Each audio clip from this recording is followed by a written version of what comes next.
Il est temps de le dire clairement. Ceux qui enseignent encore le chrétien comme s'ils étaient sous la loi n'ont pas compris l'évangile. Oui, ils brandissent encore Moïse, imposent les interdictions, énumèrent des ordonnances comme si Christ n'était pas mort ou comme si la croix n'avait rien changé du tout. Mais la vérité biblique est simple. La mentalité de la loi n'a aucune place dans la vie d'un homme né de nouveau. Romains 6,14 le dit clairement. Le péché ne dominera plus sur vous parce que vous n'êtes pas sous la loi, mais sous la grâce. Ce n'est pas un verset à débattre. C'est une sentence divine et une réalité spirituelle claire. Si vous mettez les gens sous la grâce, et le péché perdra toute sa force dans leur vie.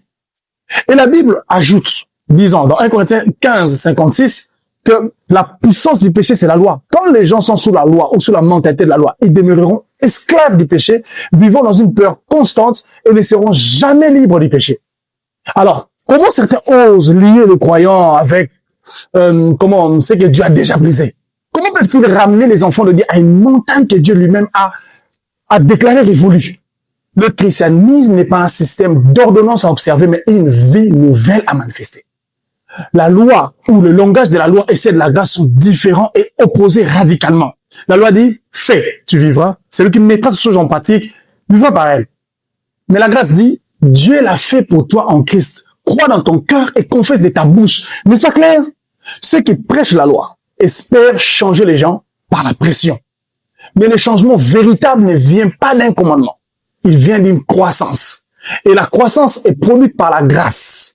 Jamais par la peur, ni par des interdictions. Et la Bible nous demande de croître dans la grâce, pas dans la loi ou dans autre chose, mais croître dans la grâce.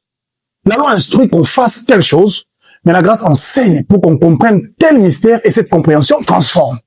Qu'on se le dise, il y a ceux qui accusent la grâce d'encourager les péchés. Bien une telle chose, c'est confesser qu'on n'a jamais compris la puissance de la grâce. La grâce ne donne pas la permission de pécher. Elle révèle que l'homme en Christ est libéré du péché une fois pour toutes.